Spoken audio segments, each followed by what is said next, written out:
For this session, we want to take a look at some of the common desktop management tasks that you would perform within your environment.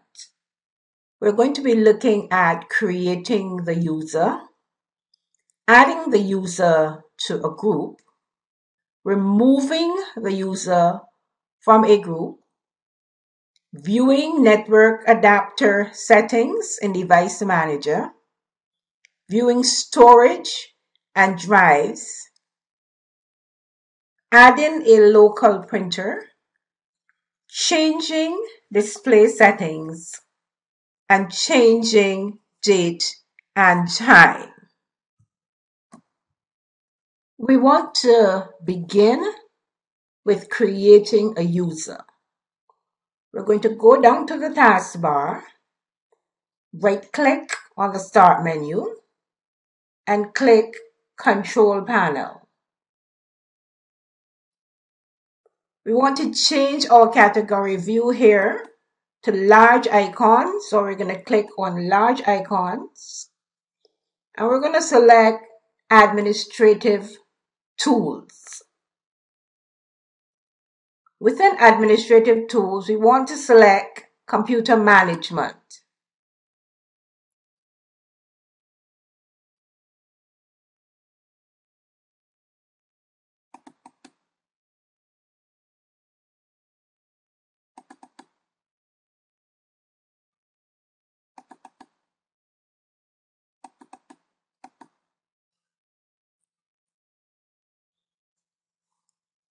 Within computer management, we want to expand local users and groups. So we're going to click to the left and expand local users and groups. Then we want to select users. We want to right click on users and click new user. For our username, we're going to type Phil. And for the full name, we're going to type Phil Baxter, B-A-X-T-E-R.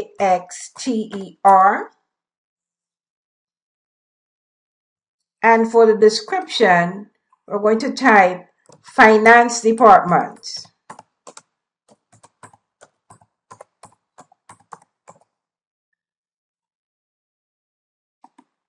In the password box, we're going to put the password at password 09. So that's capital PASSWORD 09. We're going to confirm that password by typing it again.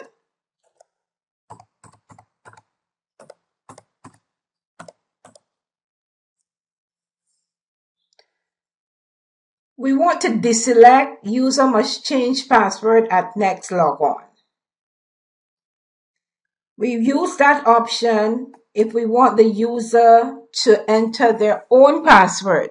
So example, we might put a password, simply password for the user, and then we would check user must change password at next logon, so that when the user enters password, when he logs on, he will get a message saying that he should change his password. For our purposes, we're going to select user cannot change password and password never expires. And then we're going to click create to create that user. And we want to close the new user dialog box. Our next task is to add the user to the Power Users group. The Power Users group is a group that has some limited access. The group does not have as much access as an administrator, but it has more access than the standard user.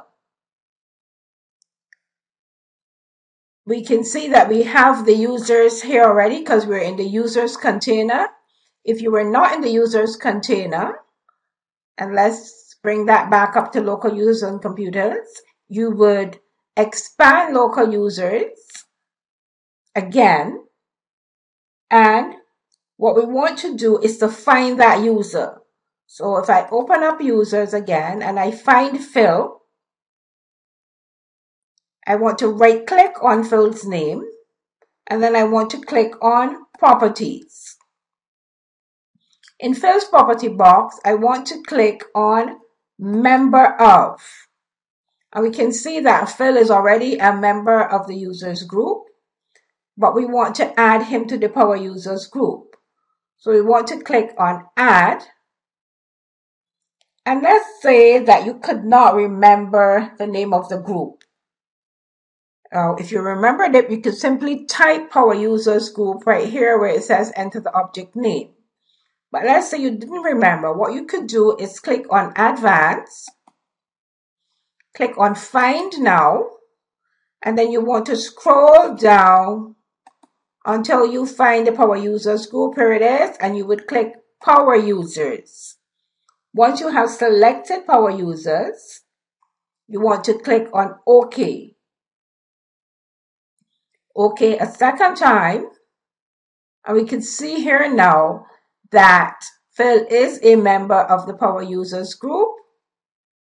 We want to click on apply, and we want to click on OK.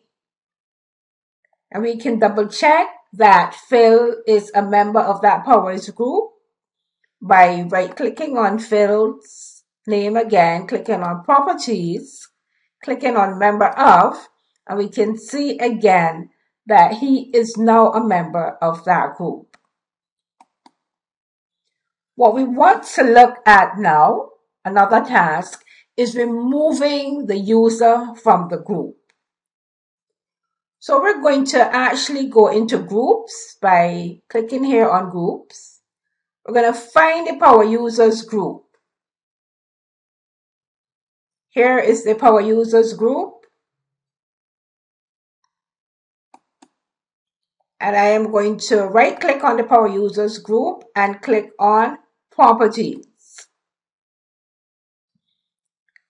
I see that Phil is a member, so I'm going to click on Phil and click remove. Then click apply and click on OK. And Phil now has been removed from the Power Users group. We now want to look at our network adapter setting, and we're going to do it right here in computer management.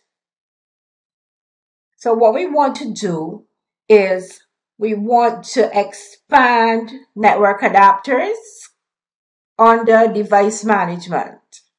So we're going to click on device management.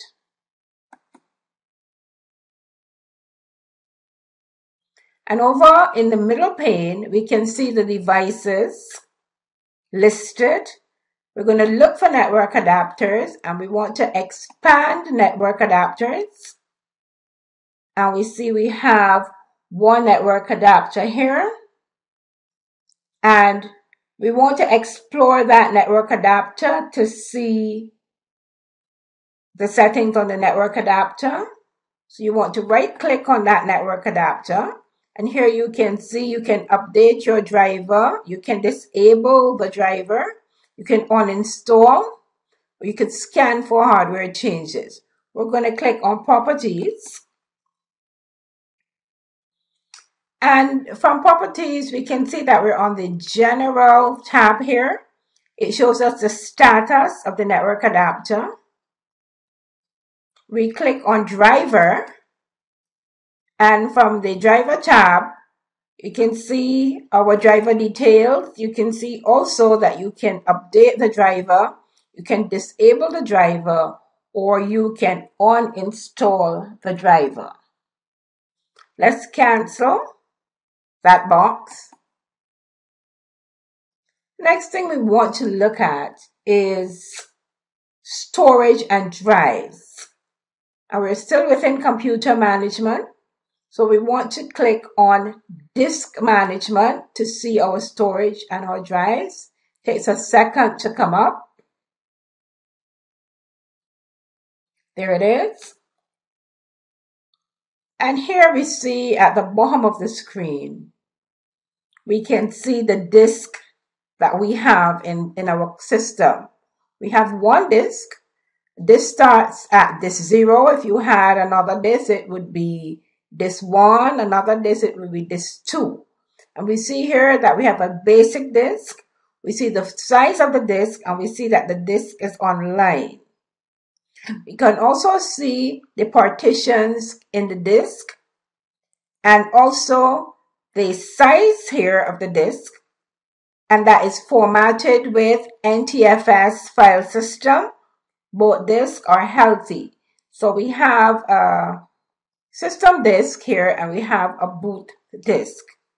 To the top of the screen, you can see the volume, the layout of the disk, the type of the disk, the file system, and the status of the disk. If you scroll a bit to the right, you can also see the capacity of that disk. You can see the free space on the disk, and you can see the percentage free space. So this gives you quite a lot of information about your disk. We're going to close computer management.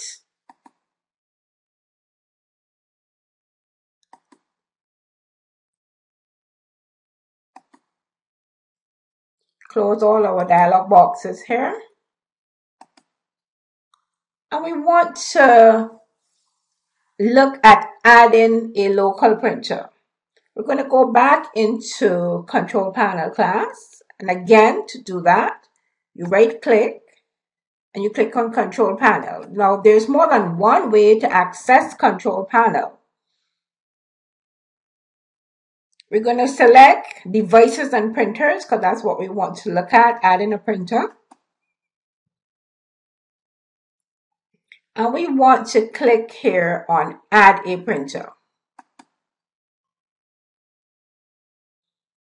When we get to this screen, we need to choose a device or printer to add to this PC. And for our session, we're going to say that the printer I want isn't listed, so we're going to click on that. And on this screen, we want to add a local printer. If you knew the name of your printer that I shared, you could browse for that printer right here. You also have other options of adding a printer using the address of that printer or the name of the printer, or Bluetooth or wireless printer. We want to go for the last option, add a local printer or network printer. So we're going to click on add a local printer or network printer, and we're going to click on next. For the port, we want to go ahead and use the existing port. So we're going to click next. And here you have a list of printers. For our lab, we're going to scroll down on the manufacturing side and look for HP manufacturer. When we find HP, we want to click on HP. Then on the right hand side, we want to choose from one of the printers. For our lab, we're going to choose the HP Color LaserJet 2500 PCL6 class driver. We're going to click that printer and we're going to say next. And by the way, if your printer file, driver, if you had it on a disk, on a DVD or USB stick, you could simply click Have Disk and then search for or browse for the printer where it's stored or located. For our lab, we're going to go ahead and click Next. And we're going to accept the printer name. If we didn't want to accept this name, we could actually type our own printer name. Want to click Next. and we see that the printer is installed, and if you're connected to the printer, you can print a test page. For purposes, we're going to click on Finish, and let's scroll down, and we can see that the printer is added. Sometimes you want to set the printer as a default printer, and to do that, you can right-click on the printer and say Set as Default. Default means that when you print a document, by default, that document will go to that particular printer. Let's close the Devices and Printers dialog box. Our next task is changing display settings. And we're going to go into Control Panel to do that again. So you're going to right-click, click on Control Panel, and we're going to look for Display. Click on Display. And what we want to do here is to change the display settings. So on the left side, in the left margin, we're going to click on Change Display Settings. Now, we want to go to Advanced Display Settings. So we're going to click on Advanced Settings. And for Advanced Settings, you have your adapter, you have your monitor, you have your color management. Here is the screen refresh rate. We don't want to change that. We want to leave that as it is. Color management.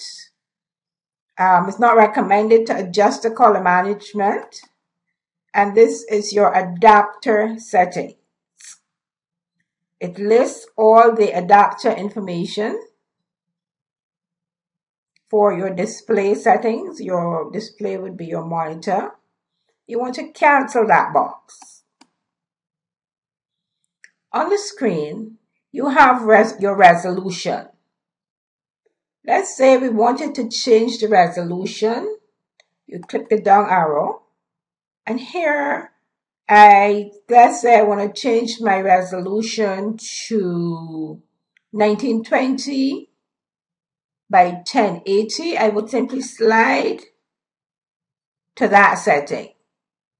You often see the recommended setting here, and you might want to leave it at the recommended setting. But depending on what you want your display to be, this is where you would change the display. And you would click Apply and click on OK. Now, we want to go back to Control Panel. So I'm going to click the up arrow.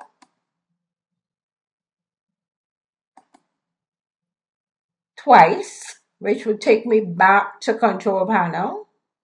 And we want to look at changing the date and time. So we're going to click on Date and Time. And we want to change our time zone. We're going to click Change Time Zone. And we're going to change the time zone to Georgetown La Paz. Say OK. And then if we want to change our time, you click on the Change Date and Time tab. And here you can change the date to what you want it to be. And you can change the time to what you want it to be. Now, these are just some common settings for desktop management that you would perform on a Windows 10 client computer, Windows 8, or Windows 8.1, or Windows 7 system. Most of these things have remained the same through the different versions of Windows.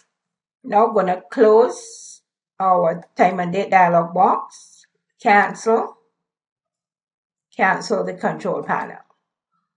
For your hands-on lab, I'm going to expect you to do these changes on your client computer, you can go to the TechNet Virtual Labs, to the Windows 10 machine, and make all these changes.